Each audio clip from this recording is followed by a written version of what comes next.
আমাৰ দুখন আমাৰ ৰাজধানী, তিনিখন ৰাজধানী, ভাষা সাহিত্য সংস্কৃতিৰ ৰাজধানী। এখন এতিয়া আমাৰ হাতত নাই, সেইখন পশ্চিমবংগত কোচবিহাৰ ৰাজধানী। ভাষা সাহিত্য সংস্কৃতিৰ বিকাশৰ কাৰণে সেই ৰাজধানীখন আমাৰ কাৰণে আটাইতকৈ গুৰুত্বপূৰ্ণ। দ্বিতীয় ৰাজধানীখনৰ নামেই হৈছে মঙলদৈ, আমাৰ হাউলি মোহনপুৰৰ ৰাজধানীখন। আজি সেই হাউলি মোহনপুৰৰ ৰাজধানী পাছতহে কিন্তু আন এখন গুৰুত্বপূৰ্ণ ৰাজধানীৰ নাম হৈছে ৰংপুৰ, আহোমৰ ৰাজধানী। একাদিক্ৰমে এই তিনিখন ৰাজধানীয়ে অসমীয়া ভাষা সাহিত্য সংস্কৃতিলৈ যি অনবদ্য অৱদান আগবঢ়াইছে।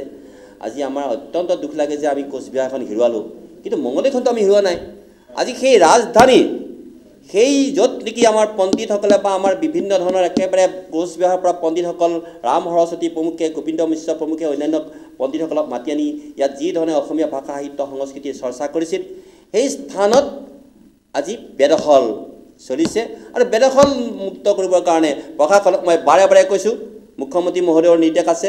মই আজি আপোনালোকৰ সংবাদ মাধ্যমৰ জৰিয়তে মই দৰং জিলা প্ৰশাসনক মই শেষবাৰৰ কাৰণে মই আহ্বান জনাইছোঁ, অতি শীঘ্ৰে এই যি আমাৰ ঐতিহ্যমণ্ডিত ভাষা সাহিত্য সংস্কৃতি পীঠস্থান, য'ত নেকি হাউলি মোহনপুৰৰ সেই মাটি বেদখল মুক্ত কৰাৰ কাৰণে যথাবিহিত ব্যৱস্থা হাতত লওক।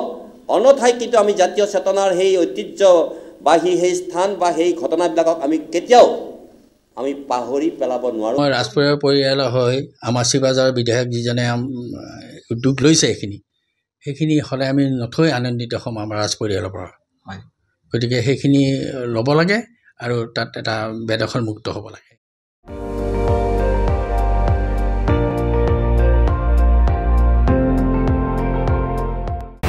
আপুনি চাই আছে ND24, সৰ্বশ্ৰেষ্ঠ নহয় সৰ্বোত্তমৰ দৌৰ।